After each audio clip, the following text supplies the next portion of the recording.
evening, ladies and gentlemen, and welcome to the Mahoning Drive-In Theater, the largest single-screen drive-in in the United States. We're certainly glad you could be with us this evening, and don't forget the concession stand is open with all kinds of great things to eat and drink.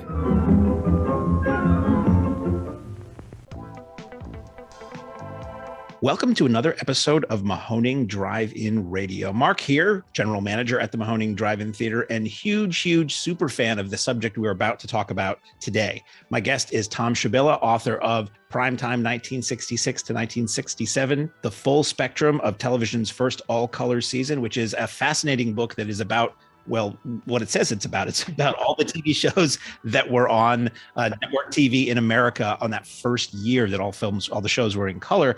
And one of them is the show, the band, the phenomenon we're going to talk about today, and that's the Monkees. We are doing, if you haven't heard, on August 14th, Mahoning Monkee Mania. This is a one-night-only Sunday night show dedicated to celebrating the Monkees on film. We have really rare 35 millimeter episodes of 2 episodes of the show. We have the Monkees feature film Head and other additional surprises as we go along, including our guest, Thom. So Thom, welcome back to the podcast. Hey, how's it going? Thank you. Thank you for having me back. I had a blast last time, and last time I was at the drive-in for Batman, I may have spoiled it. I said pre-show talk up. I said, we have to get the Monkees movie. We have to show Head.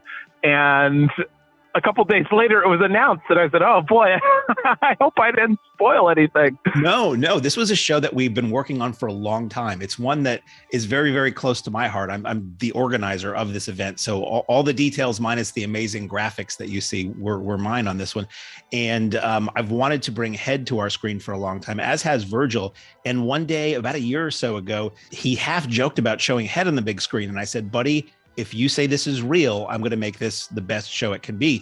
I knew that there were in existence these 35 millimeter prints from a couple of sources of the episodes as they aired in the 1973 ABC reruns, which meant they sometimes had some different songs in them than they did when you originally saw them. Yeah, they had some different songs, and they had some different, there was a couple different things in it, yeah. Yeah, so these are versions that people might never have seen. So anyway, August 14th, this is happening, and it was in the works for a long time. We were really just waiting on confirmation that we could get the 35 millimeter print of Head, because it was sort of tricky to locate and all that, but everything is going to be on film as we do.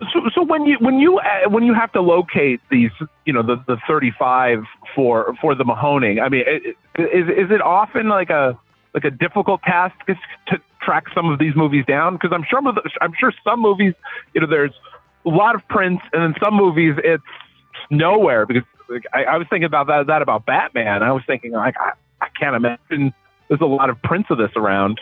That Batman print happened to have been, and wait for the magic year, 1989 restrike. Oh, so when the Tim Burton Batman came out, and film was still, film was still the law of the theater at that point. Fox very wisely struck a new print so they could get some repertory action out of that. That's why that print looked so good. Oh, that's fantastic. It wasn't an original from the 60s. It's a mix. Some things we just contact the studio. They said, "Yep, we'll send it to you." Sometimes movies that are more recent than you would think and more popular than you would realize are not available. Like some really big classics from what I think of as, of course I do the math, it's 30 years ago, but from like the 90s, they're like, nope, no print. So you have to then go to no prints of that. Some collectors like Exhumed Films that we know. Sometimes an archive will have them. There is an online discussion group for film programmers where sometimes people will just throw a query out as to who has the rights for this or prints, and you can find it that way. But that's incredible, because like I said, I'm sure Head is something that, isn't. I saw it on film. It was a funny day. This was sometime in the late 90s. I went to Boston to see Jerry Lewis in the touring production of Damn Yankees, which was a mega thrill. But right before that, we went to the Brattle Theater that was doing a double feature of Head and Repo Man on 35. So okay. I went and saw Head, which I never thought I would get to see in a theater. And then I rushed over across town to go see Jerry Lewis in person. So that was Jerry Lewis, that tour was still using the headshot that he's been using for 30 years. I've seen the booklet on that. Right. And at one point he stopped the show and basically just did his live act. Like he's this character throughout the show. He does the thing with the batons, or he did the thing with the batons and telling dirty jokes. And it was wonderful. Oh, that's incredible. So yeah, Head, I had heard that there was a print of Head. It's screened here and there around the country over the years. And I had heard that Rhino, who owns the rights to the Monkees, had a print. So yeah. I don't know when it was struck. I'm going to guess it was probably struck in the 90s, probably the same one that I saw back then. Right. Probably around the time they made the DVD for it. Yeah, or maybe it's an 80s print when they made the MTV return. There may be a way for us to tell when we get it, but as of this point, I'm not quite sure. I know it's screened in the past, and from what I've heard, it looks, I remember it looking like a new print when I saw it. But again, I do the math, and that was like 30 years ago. So we'll see how it goes. So let's roll it on back. Madness. 4 Insane Boys Wanted. Let's talk about how this whole thing came together, because as Mickey Dolenz is fond of saying in most interviews, the Monkees was a TV show about a rock and roll group. They weren't a band that met as kids and then got a TV deal. Yeah, you're right. They had that original original ad in Variety looking for young men who wanted to be on this TV show. And yeah, you're right. It's a TV show about a band that they didn't meet beforehand. They didn't know each other beforehand. And Mickey Dolenz really was the only one that, had a whole lot of TV credits. He was on a show, Circus Boy, as a child. So he's a child star. And Davy Jones, did have a minor hit. And he actually was on the Ed Sullivan Show the same day the Beatles debuted in America. He was in Oliver. He played the Artful Dodger on Oliver. And music talent, that was kind of second. The first was, are these guys funny? Are they good looking? And can they look like a band?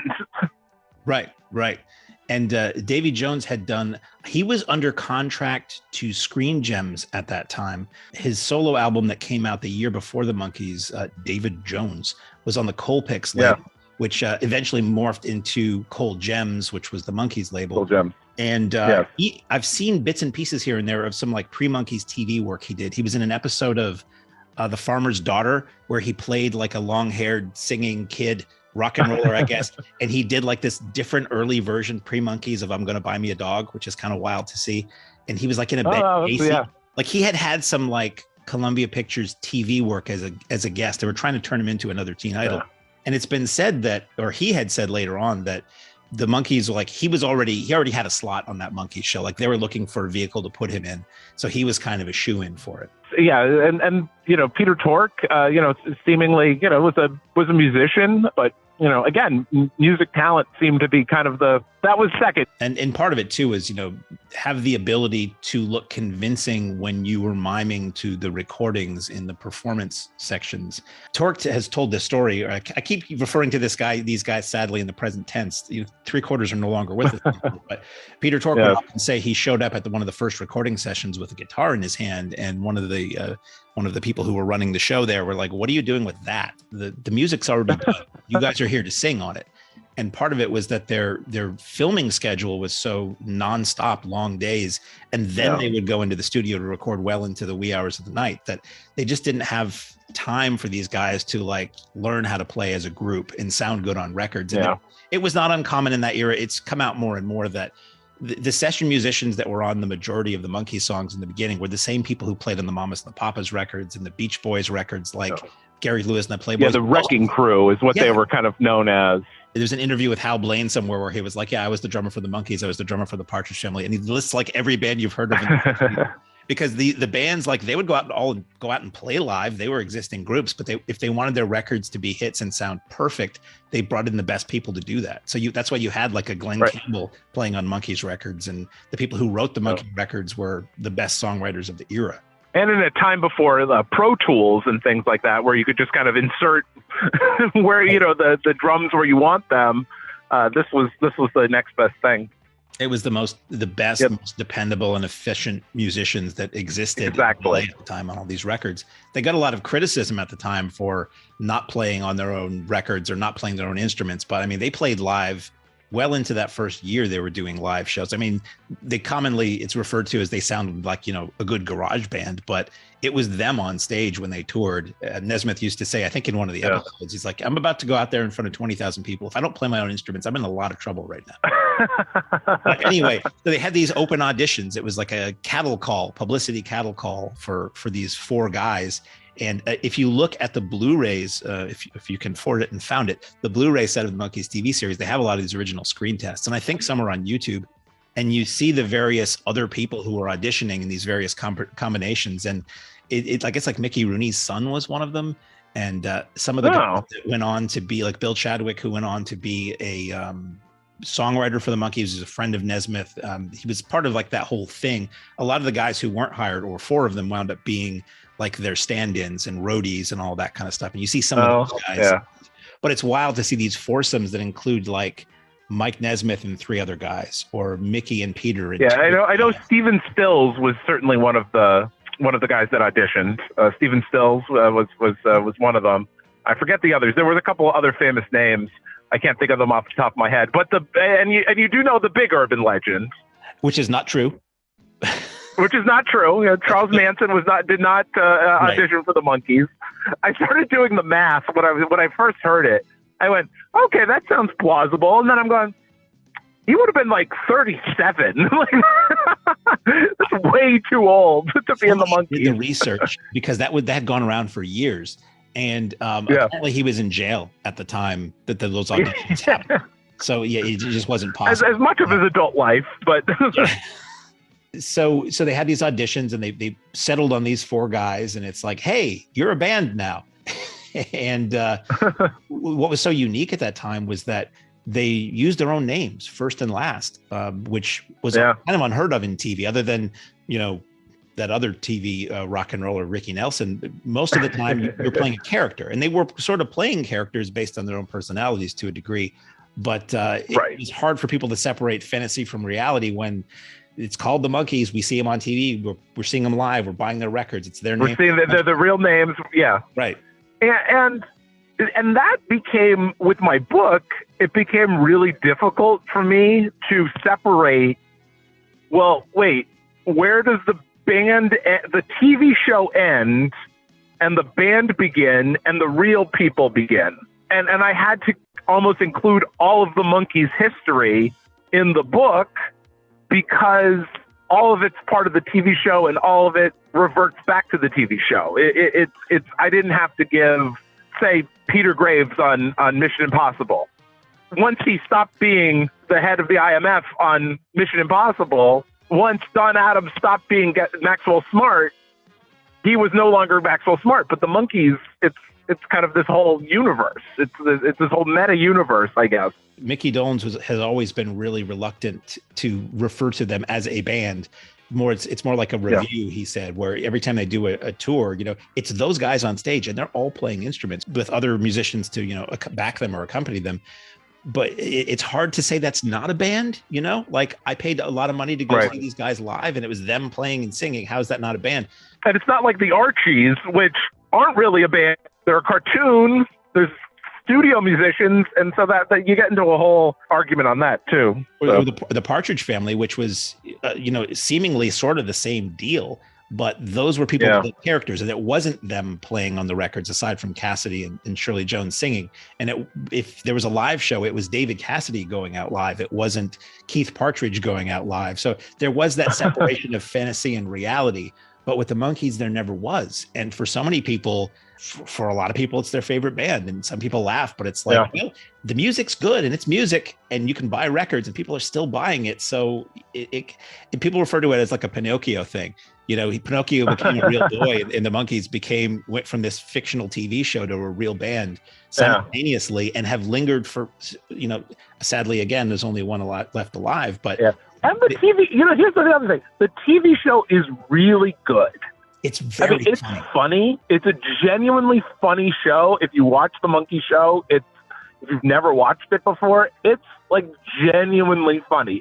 You're sitting there laughing, and kind of a timeless humor. It's kind of incredible. I first became a Monkees fan as a little kid, like 4 or 5 years old, seeing the reruns on the WLVI Channel 56 out of Boston. This would have been like 78, 79, somewhere around there. I actually got kindergarten once. My parents were away. I had a babysitter, and I feigned illness because I didn't want to miss the Monkees episode that was on that day, because it was on during the period of time I was on in kindergarten. And like they sang "We May Be Coming to Your Town" when I used to go downtown to shop with my parents as a kid. I was looking for the Monkee Mobile. It's going to be here. And then when they came back in '86, when MTV had that marathon, and I was like, oh yeah, I used to watch that show. That show, I remember it being fun. And I watched it and I was like, oh my God, this show is speaking, be it 20 years old, is speaking directly to my sensibility. It's so sharp and fourth wall breaking and unlike anything that had been done on TV at that point. You watch it now, it still seems ahead of its time. It seems ahead of this time. People forget that it's really funny and really, I'd say edgy. It's not really like controversial edgy, but some of the stuff that it does was just so unconventional for TV at that time that it still holds up really well. I don't think it's one of those shows that if you pitched the basic concept of it today, it may get picked up or something like that. But just how the shows kind of were run, they'd say no, like a test audience would not pick this up. A test audience would just, no, this is too wacky. Like this is just too, unconventional. We don't think we could sell this. And thankfully it came on at a time where they would possibly greenlight something like that. Well, that's the season you're talking about. I think back about that era, and there was so much just like insane concepts on TV. Yeah. The guy's got a genie. We're just going to try it. And there were so many, it was predominantly the sitcoms, but the concepts were just like nuts. That so much so that they, in an era that was earlier or later, they probably wouldn't have lasted. But something about that sweet spot of 66 to 67, you had just like, and that's why I think it was so attractive to so many of us who didn't live through that period, but caught those shows in syndication in the 70s and 80s. It was so different than what we had. Yeah. That, and it appeals to the imagination of a child. There's a guy and he talks to he's got a phone in his shoe, or it's a family of monsters or whatever. I mean, I still want my shoe phone, let me tell you. So let's talk about the initial launch of the Monkees, because that happened in this period. It went 2 seasons, 66 to 68.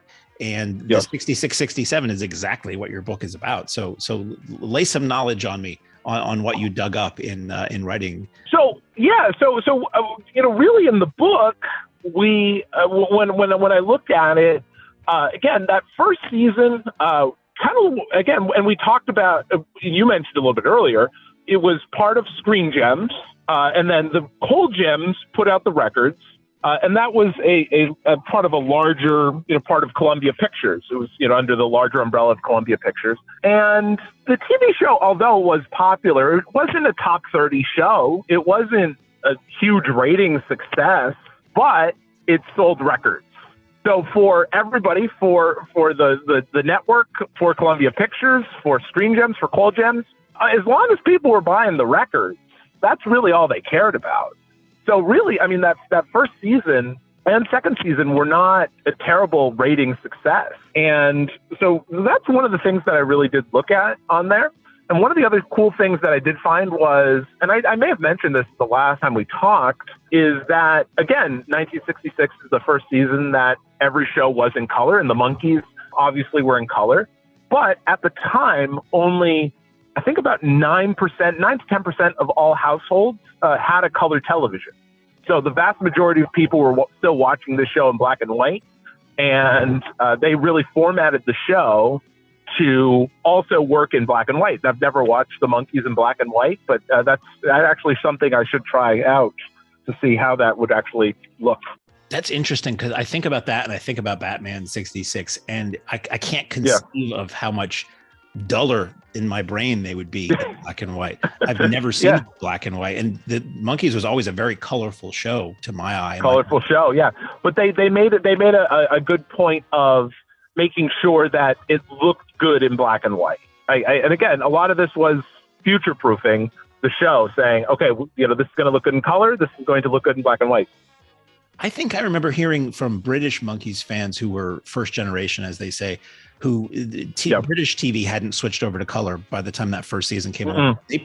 That's how they experienced the show for the first time. And it's just seems like color is almost an element to how much fun the show was. Like you think about the Rainbow Room, you would shoot those segments in, and the red shirts and all that stuff. That it'll be interesting one day. I'll have to do that. Turn the color down and see how a favorite episode. Turn the color on the TV. I was on a podcast with an Australian fan of the Monkees. Yes, I saw that. He was Australian, and they didn't get color TV until the 70s in Australia. And again, he talked about how his mind was absolutely blown by seeing it for the first time. And even though it was in black and white, he didn't care. It was all of a sudden, he heard it for the first time, and all of a sudden the Monkees were his favorite band. So, I guess it's just a matter of perception with that. I think the monstrous Monkey Mash episode, which might be my favorite episode, would be an excellent one. Yes, me too. Because you've got the Frankenstein, the Dracula, the Wolfman in that. Yes, you have the cool classic monsters with that. Yes, that would be cool. That would be cool in black and white. I'm going to try that as well. The show only lasted 2 seasons, and really that second season, if you go and rewatch it, it's a lot of recycled material. It's a lot of recycled stuff. They seem to be just kind of going through the motions of that second season. And I think the guys were even almost tired of it and just wanted to get on with things by 68.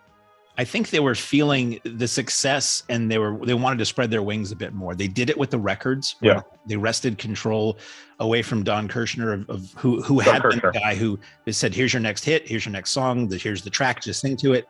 And they did the Headquarters album, which was all them with a couple of other musicians, which it satisfied, it scratched that itch. But then after that, they kind of pretty much went back to the way they were doing it before, but they were more in control of a lot of the. Yeah, they went right back to, which was kind of interesting. They went back to Boyce and Hart, who wrote the largest number of their songs. Just went right back to said, all right, you know what? We need we need kind of Boyce and Hart to kind of back us up here a little bit. But yeah, they did wrestle control from Don Kirshner. And I think actually it was kind of Cole Gems also started getting frustrated with them. He started putting out stuff without their permission. And I think the Monkees kind of also started getting frustrated with them. So that became a thing.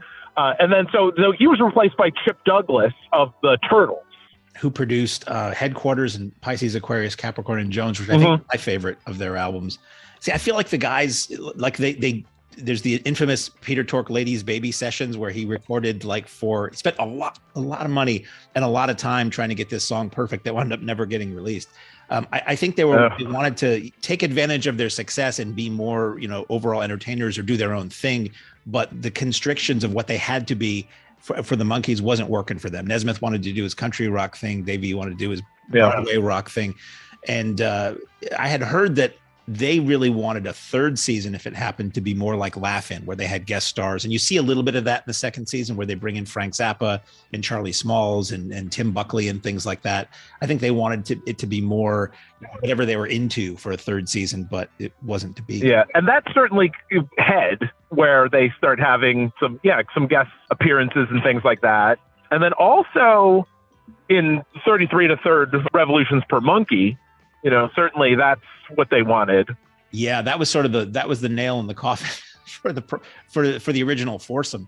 This bizarre. It kind of covers the same ground thematically that Head does, only in a much less accessible way. I think maybe, I don't know. Yeah, you've got the rock and roll stars. That great moment where you've got this tower of pianos with Jerry Lee Lewis, Little Richard, Fats Domino, I believe, if that was everybody on it. Yes. And it's got some very entertaining moments, but then it has these strange, interpretive dance sequences that go on forever and just odd stuff. And it aired opposite the Oscars, like NBC. They were contracted to do, I think, 3 specials, and that aired and it tanked hard in the ratings because it was on opposite the Oscars. And then Peter Tork left the group. And that seems to be a beloved thing now, too. But much like Head, where at the time people were going, I don't know if I like this, and seemingly now much more beloved. I've met people who their entry into the world of the Monkees was through Head or through 33 and a third, and they're just fans of those things because they're these strange, counterculture time capsules that they are. And they're so different from the TV series. Like anybody who went to see Head, who was still a Monkees fan, who just seen that second season wrap up and said, oh my God, it's going to be them on the big screen. It's going to be a 2-hour episode. We're pretty sorely disappointed and confused. It's so not that. And also, I think with Head, and kind of going into that more, I rewatched it the other night, and I hadn't watched it in a little while, and I thought, I'll watch Head and do a refresher course more for the podcast and everything. And the one thing that I don't know if I really just maybe didn't pick up on it before was they didn't use any earlier music. They didn't use the Monkees theme song in it, which I thought was kind of interesting. And I just never really noticed it, that, Hey, Hey, We're the Monkees was not in the Monkees movie. No, and it doesn't necessarily have that upbeat tone all the way through. Like, I mean, the movie, not to give anything away, but the movie opens with them all jumping off a bridge. And it ain't funny the way it happens in the movie. And it leads into this song that's kind of a melancholy song. The Porpoise song, which actually is a really cool song. I really like that song, and certainly much more of a Beatles vibe to it, I think, kind of. And actually, it was the last highest rated. Went to 62 on the Billboard charts. So, and actually, they wouldn't have a song higher than that afterwards. So, yeah, I think that it's often said that without that weekly TV series to keep pushing the music, they just sort of they carried on for another year or two after Head. Officially, they ended in 1970, and they put out albums. And the Saturday, we get back to those Saturday morning reruns that we're going to show on 35. Every time a Monkees episode was rerun, you had the 66 season. When they reran them in 67, they would put newer songs where they could insert them that were on whatever the current single or album were. And when they went into reruns, you had songs off their later albums. You had a song off their final album, Changes, dubbed onto some episodes that did work their way into syndication too, where you had the song Midnight Train put into one of the first season episodes from 4 years earlier. And the Porpoise song, for me, actually my first introduction to it was on one of the Nuggets compilations. It was on a later Nuggets compilation from Rhino. I think it was like Psychedelic Pop Hits or something like that.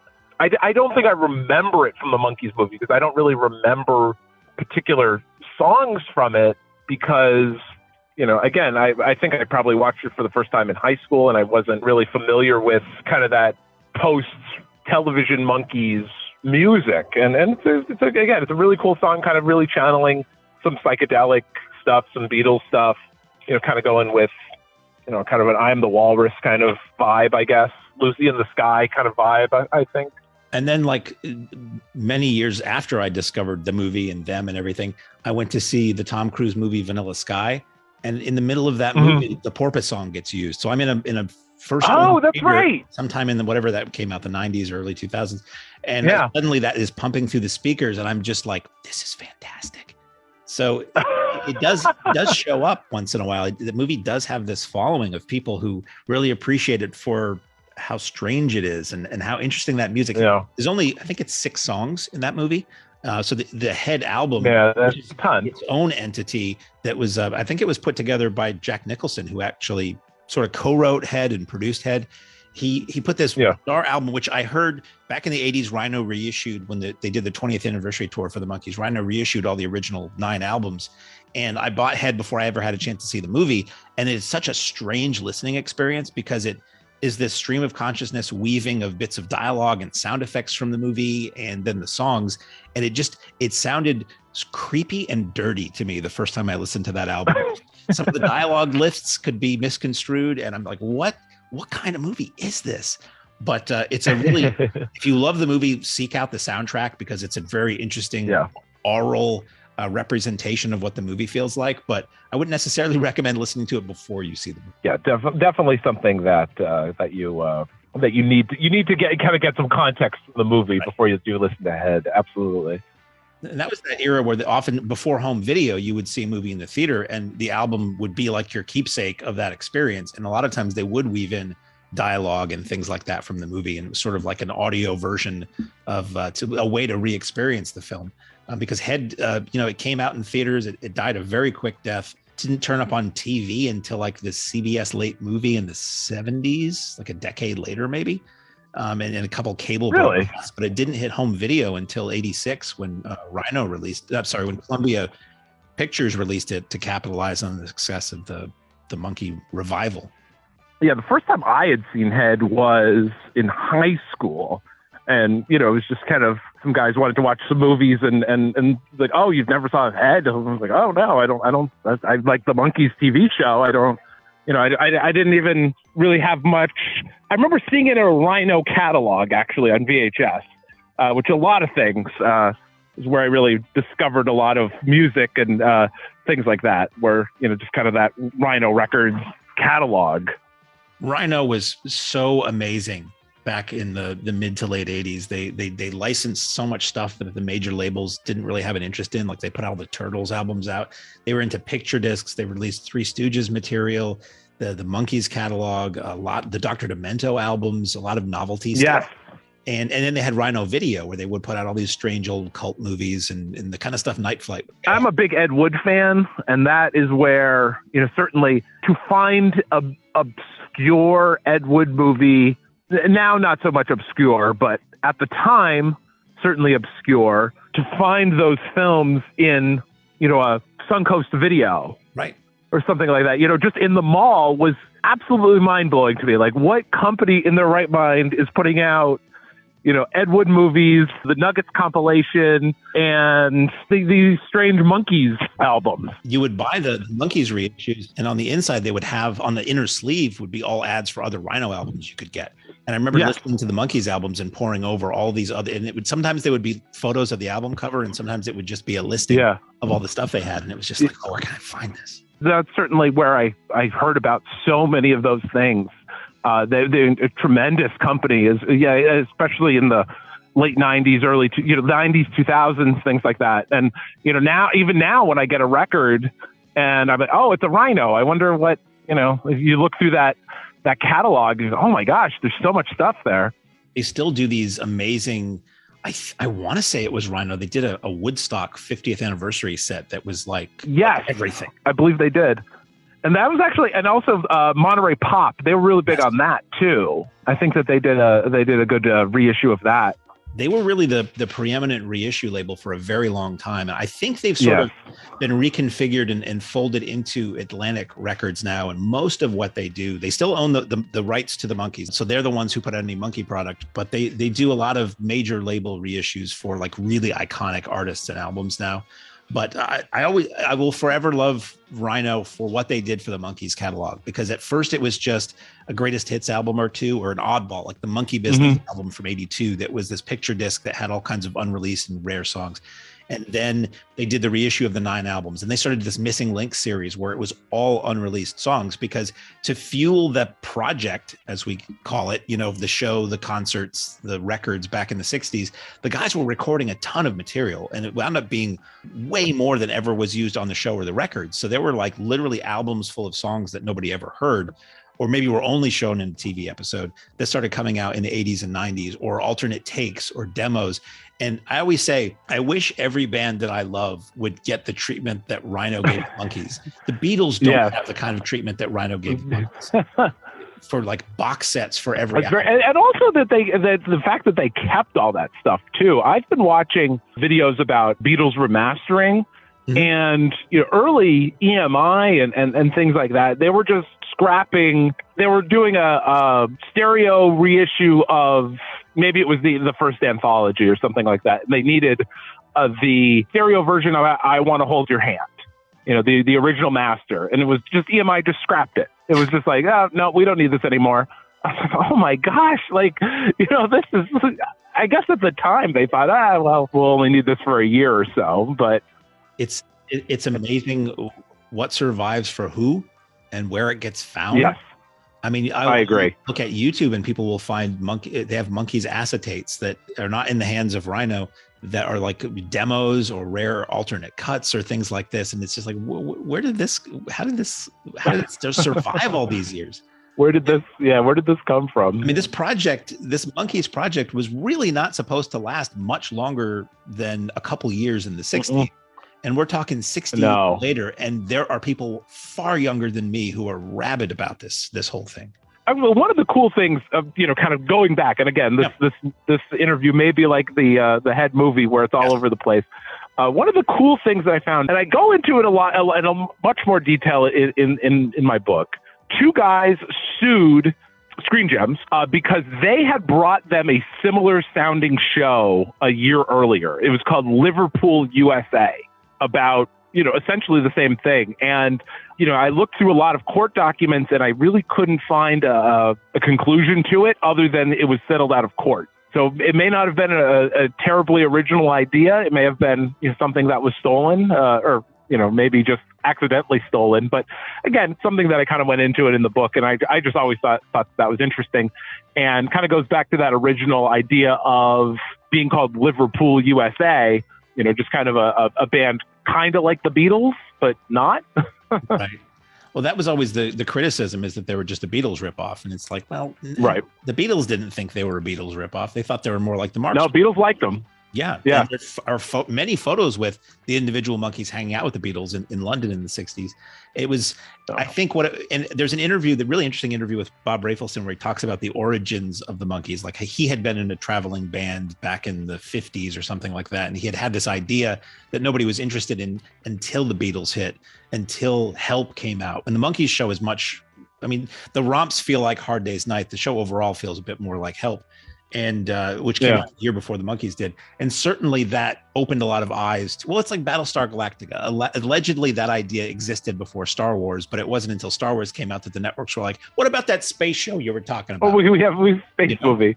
And the Star Trek movie did not get any real eyes on it until Star Wars came out either. Obviously the TV show had been out for a while, but Star Wars, like, oh wow, okay, well we have the Star Trek movie, let's do that.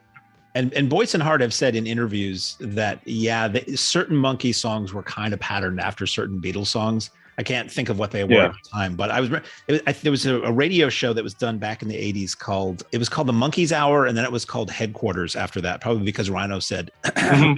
And we'll change the name.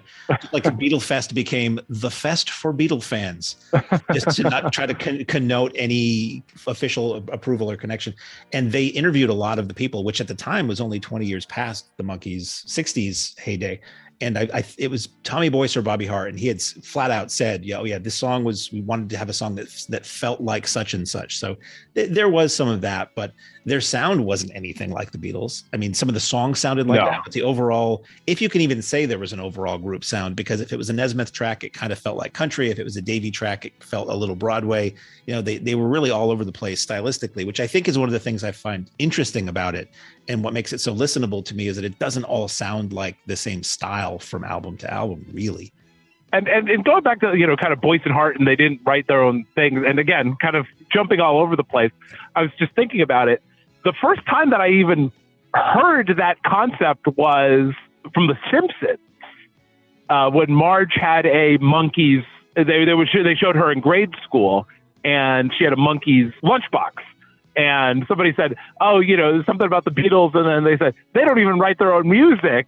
And I was like, they don't? Like, I remember watching this as a kid going, that's interesting. I didn't know that, so it's kind of interesting how, again, Monkees kind of have seeped into pop culture more than we think. It's always funny to see a reference, because I've been so seriously into it since I was young, especially since 86, but even before that I have no concept of what the rest of the world thinks other than what I hear here and there. Like, I don't know how many people know them, how many people know the music or any of that kind of stuff. Yeah. You talk about not writing their own music. A lot of bands didn't. Elvis never wrote a song. Yeah, Elvis never did. Well, Elvis's name was on it, though. Yeah, that's true. That savvy, if we can get a little of the publishing, let's just let's slip some bills in somebody's direction so we can get his name on that. Yeah, that's a whole other show in discussion. So you mentioned the lunchbox. One of the interesting things about this too was the merchandising. I've got a book it's all just photos of Monkees merchandise from the 60s, and it was everything from lunchboxes to boots to clothing. The more the Monkees album is them wearing clothes from the Monkees line at JCPenney.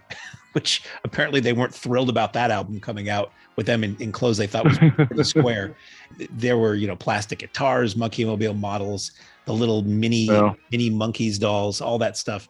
There was so much of it that, I was never really lucky enough to find any, aside from some of the books. Like there's this book called Who's Got the Button that came out in the 60s, like a hardcover Whitman book and some paperbacks. But it was like the Beatles in that anything you could slap their name on, somebody did, down to marketing these Monkees soda clubs. Did you come across that in your never heard of that? It was a Monkees branded. They were like teen clubs. So instead of a place where, people would go and knock back the hooch, it would be kids going and local bands would play, and it would be Monkee branded. And there were a couple of them. Oh. There was one in New York or New Jersey I've seen ads for. I mean, just strange to me that all these bizarre ideas, any way anybody could make a buck off this logo or this phenomenon in that amount of time. They did it. It certainly did. Yeah, certainly at the height of advertising, of merchandising, where it was like, key, where you had shows like the Monkees, you had Batman, where it's like, hey, whatever we could find, we're slapping the name on it. Mm-hmm. And again, with a lot of different things and a lot of different countries like in the Monkees. This past weekend, I was at a horror movie convention in Pittsburgh, and there was a guy that had Monsters and Monkee stuff. Those were kind of the two things that he had, and two great shows. And he had these rare Japanese presses of Monkee records and European presses. So, again, Monkees kind of went all over too. They played around the world. And I know there was a big resurgence in Japan in the early 80s because Daydream Believer was used in a Kodak commercial. And it was like 80, 81, and they became phenomenally successful. They reissued all the albums, and the guys individually, Davey, Mickey, and Peter all went over there and did live shows, toured, did really well. I think Davey and Mickey put out, and Peter, I think all three, put out like a single release over there, 45, and did really well. There's a label called 7A Records now that's reissuing all kinds of rare solo Monkee stuff from over the years. And they're putting all this stuff out. So you can now get like a DVD of these shows, seeing Mickey by himself with an all Japanese backing band in 1981 doing his To Be or Not to Be. It's wild how for the amount of time I've been alive, it just keeps coming back. Something keeps bringing it back. Yeah. They're just being done on MeTV. And sometimes unfortunate things like the new Monkees.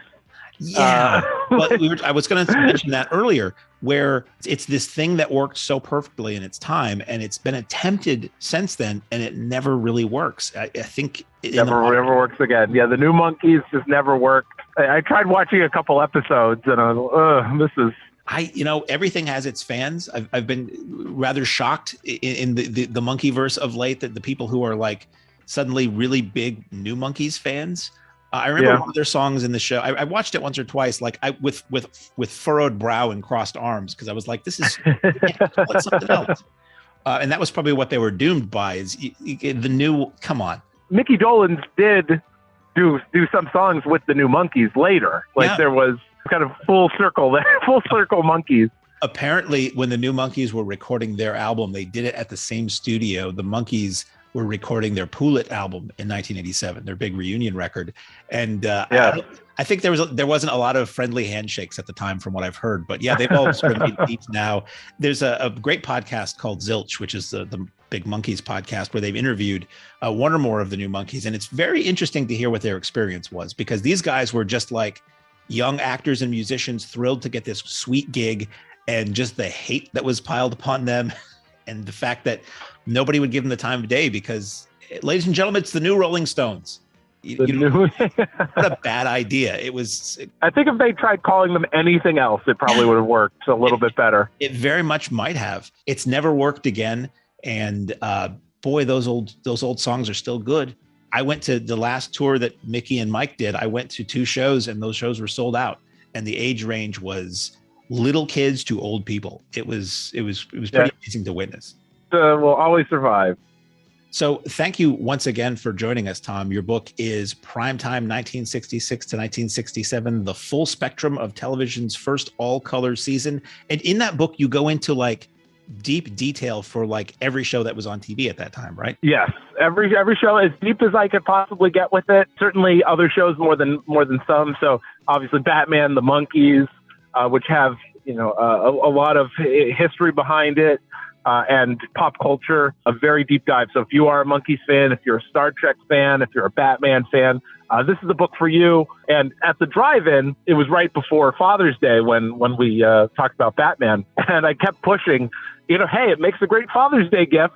That seemed to sell books, so I'm going with it. I don't know what the next holiday. It makes a great Labor Day gift. Because you're going to be with us at the drive-in on August 14th for our Monkees show, selling and signing copies of the book, which is when I'll finally get my copy. And we'll have to figure out whatever the closest holiday is. It makes a great Secretary's Day gift.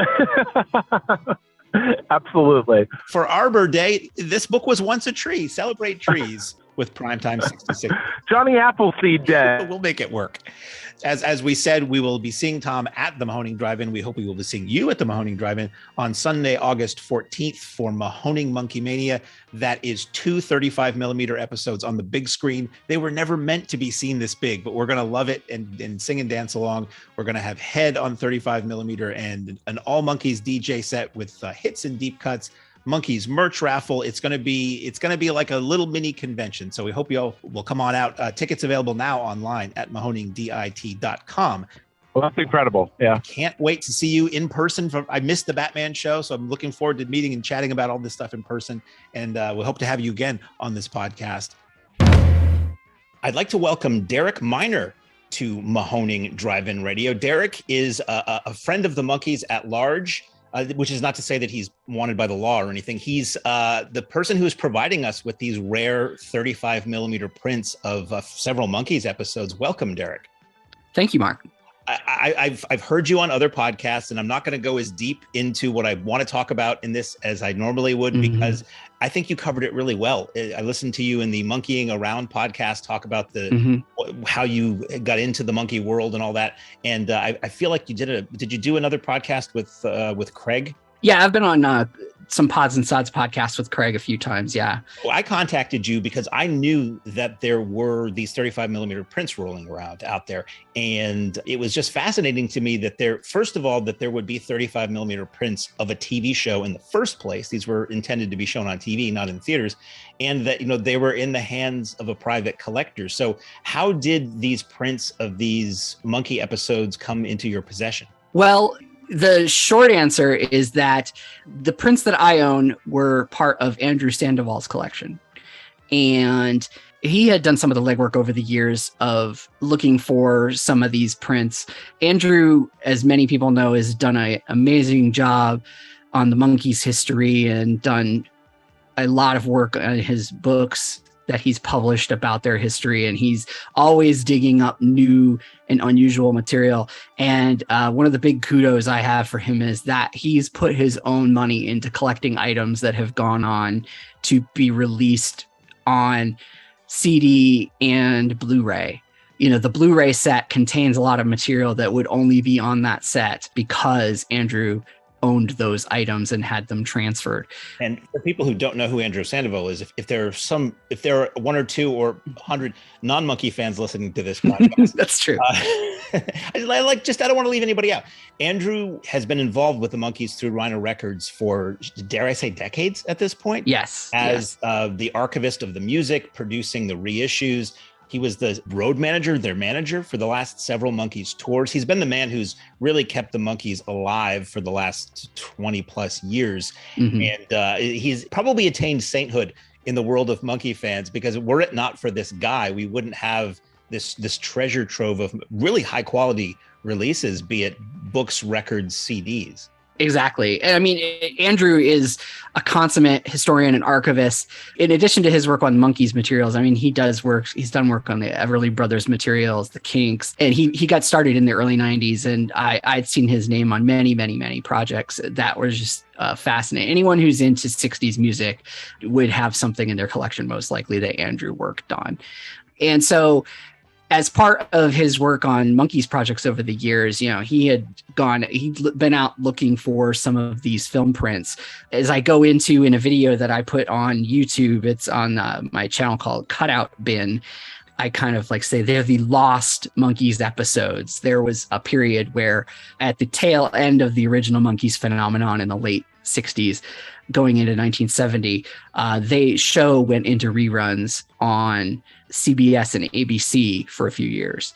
And they decided that they wanted to update the image of the Monkees and put different songs in the shows.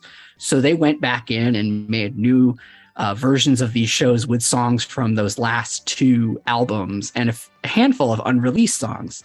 The interesting thing about those is that they haven't turned up in total. A few of them have turned up in places.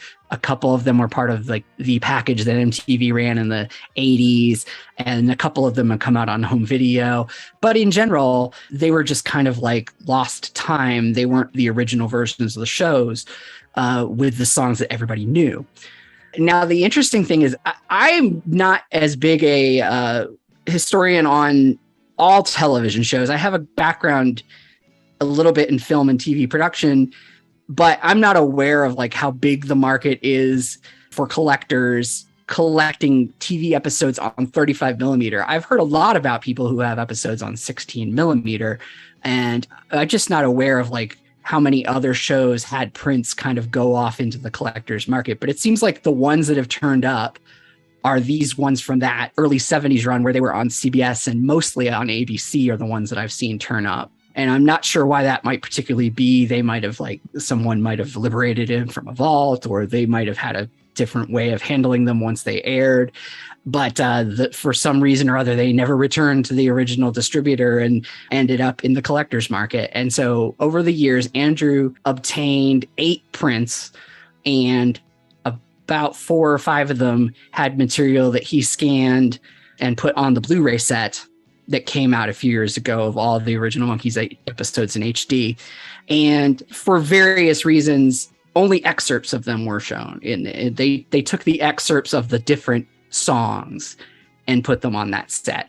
There wasn't really any place to see this version of the episode in full. It was just an extra on the disc. So when he was going through a period of putting up a lot of his collection online for sale, it was just a few different things here and there that were like posters or memorabilia from the Rhino days or something like that. But then one day I saw that he put up 2 of his prints, and I said, hey, what would you say to selling all of them in one go? Like, how many do you have? I have 8. How about a package deal for all of them? Because I really wanted to go through the effort of getting all of them in full on some digital format, some format where I could have the whole thing. And so I just made a deal with him to get all 8 of them. It's the only film that I own. It's the only, well, I own a few other little trailers, but I mean, this is the most extensive of the collection I have. So I have these 8 episodes from that 70s run, and they're in, different levels of fading and stuff like that. But I knew what they would be like in some way, because for the 40th anniversary of Head, I'm trying to remember now if it's the 30th or the 40th anniversary, there was an anniversary screening that Andrew Sandoval did in Los Angeles at the Egyptian Theater, and they showed it's very similar to what we're going to do. It's funny enough, yeah, that's what gave me the idea to do this show. Actually, it was there you go. I knew they existed because I had seen a lot of online promo and reporting about that event, and that's what blew my mind at the idea that they were ever on 35 millimeter, let alone still in somebody's hands. Right. And so I was living in Florida, and I heard they were going to do this, and I was like, I've got to go. Because not only had I wanted to see, I'm a movie person, I'm a 35 millimeter person, I just love, I did projection as not at union level, like really good, well-paid, highly trained people, but down in the non-union states, they'll throw the guy who serves popcorn up in the booth. Oh, excellent. So I got to run some 35 millimeter prints in my day. So I was excited that they was going to have this screening, and he was going to show Head on a 35 millimeter print that Rhino had created. And he was going to show us a couple of these episodes that he had. I didn't know what to expect for those. I just knew that they had song substitutions. They had alternate songs in them. And the thing that really struck me And I'm reminded of this again when I watched the scans that I got from the post house where I had the films transferred, that even though there's color fading, they look incredibly sharp. They are incredibly nice looking. You know, the quality of it really shines. And it's amazing. I would dare say that I don't know why Head overall has kind of a soft or overly reprinted look. I don't know, but the episodes, the clarity of the episodes, I think, is beyond what's in the film. Strangely enough, the motion picture that was made for theaters, but these episodes, they do look great projected. So that was really nice. And so just the fact that I knew they existed, Andrew had them. I happened to catch that he was selling them, and I just bought them in a whole lot, got them all at once, and got them all transferred. So I met that goal of just capturing them for whatever the future, you know, because not everything that he had was on the Blu-ray set. So there's a couple of these episodes that just weren't captured that way. And there's still other ones in that series that were running on the 70s, CBS and ABC, that haven't really turned up. Supposedly they're in a couple other countries, you know. Some of them have been in Japan on Laserdisc. And so I keep hoping that someday other recordings, either film prints or recordings from television in other places, will turn up, or at the very least that somebody has like maybe just an audio recording of what it was on the air, so that we'd hear what it sounded like for that song to be cut into the show in its spliced up, chopped up version, you know, because the songs are all different lengths, so you got to find some way to shoehorn it into a place where another song was. What's interesting too is that, you know, since we advertised this show, somebody commented on one of the posts I made somewhere, oh, I've got an episode that's not one of the ones that you already had or that we were planning to show. We have another episode from another source. Our friends at Exhumed Films have Card Carrying Red Shoes on 35 with all these tend to seem to have all the commercials, or a lot of commercials intact too. Mm-hmm. Really interesting. So in, you know, you and I, since we started talking about this, these other episodes have started showing up. So hopefully maybe this event will shine a light on this for other collectors, because the people in the 35 collector community tend to know what each other has and be very interested when other things pop up. So I'm hoping that more will turn up, and that maybe if this event does well enough, I keep telling people, I hate to say if it does well enough, because that might, we do it again, because then some people just think in their heads, well, they're going to do it again. There's no guarantee we're going to do it again. It has to do well. But I keep saying, if we can do this again, you know, I know some people with more episodes that we could play in front of Head. So I'm really hoping, selfishly, I would love to see everything you have on our big screen and the other episodes that keep showing up on the big screen. I'm fascinated. I'm going to guess these were the network prints. I know the print that we have access to local to us, on the leader, it says the air date on it, you know, the day it was supposed to air. So somehow all these network prints got released into the wild with commercials intact. I mean, the Card Carrying Red Shoes that we have has a Schoolhouse Rock at the end of it. So even has commercials like after the episode was over. It's just fascinating to me that what you mentioned, 16 millimeter, my presumption was always that the syndication prints were all 16. What I was watching on Channel 56 in Boston as a little kid was a 16 print. The fact that, you know, 35, I don't know, it just blows my mind.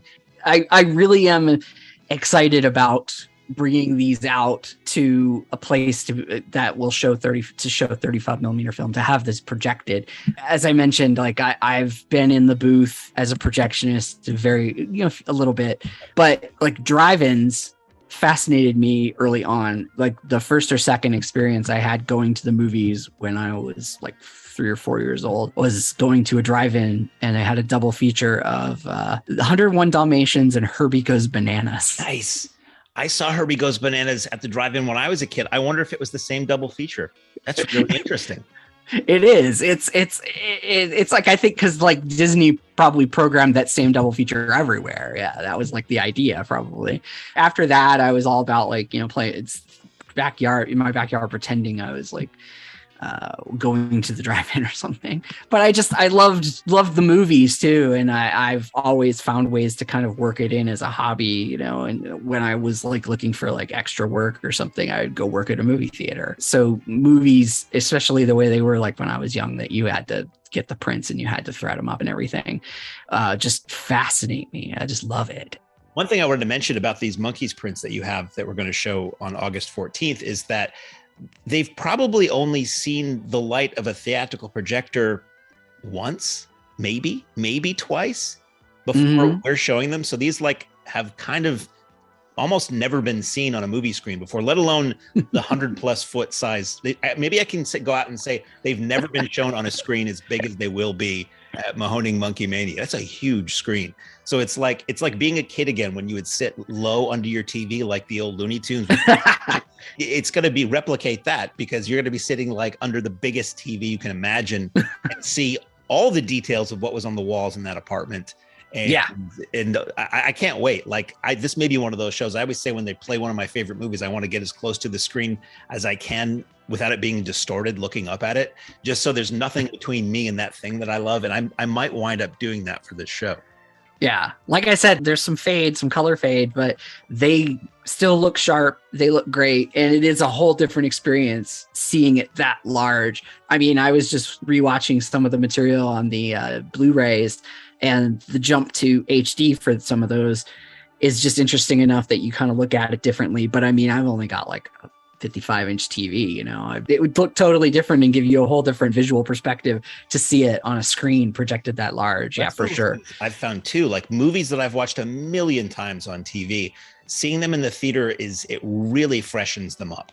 So if you've seen these episodes a million times or Head a million times, and I'm not just saying this to sell tickets, because it's what I found. Like I remember Airplane was one of the first movies I taped from HBO when I got a VCR in the late 80s, and I watched it endlessly. And Dartmouth Film Society, I lived relatively close to Dartmouth at the time, ran it on film, and it was like seeing it for the first time. There was so much subtlety that's missed on TV and facial expressions and things like that. And that's why, I've watched these episodes endlessly. I annoy the hell out of my girlfriend by anything we watch. I'll be like, I was on the Monkees once. She was on the Monkees once. He was on the Monkees. She's like, yes, great. So like, I know this stuff. So I'm really excited at how fresh these episodes in that movie are going to feel. And Head is such a dense experience anyway. It always feels fresh because there's just so much packed into it.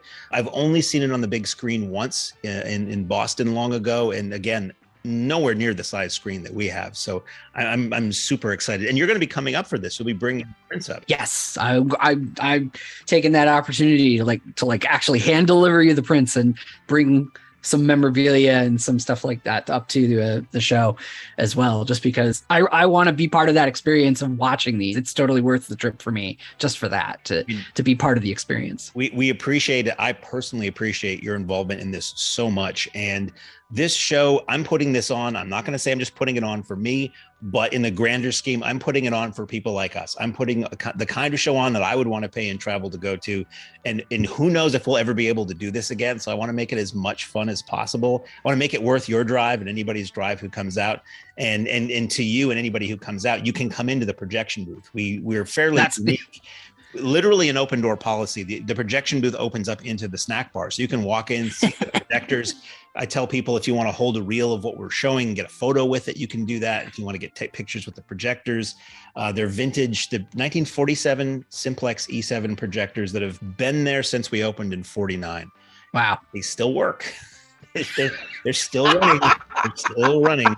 And it's fabulous. And people love it. Like the projection booth is like this sacred kind of forbidden area in most theaters. In most theaters, they're just not accessible, period, because they're up a staircase or a ladder. Or a friend of mine ran a theater in Ohio that was a very old theater. And the way the projectionists got to the booth, there was a utility closet that had a metal ladder coming down. Oh my God. The ceiling. So yeah, we'll talk about ADA compliant. So you had to climb a ladder up into the ceiling to get into the projection booth. So we're the opposite of that. Wheelchair accessible. We're like right off the main snack bar. And we love that people can come in and look, because it's an opportunity most people don't have. Yeah. It's a nice memory. We love showing it to kids. We have a ton of trailers that have been donated to us over the years that we have like on a roll, almost like a roll of paper towel. We cut off a strip and give it to kids for bookmarks so they can see frames of film.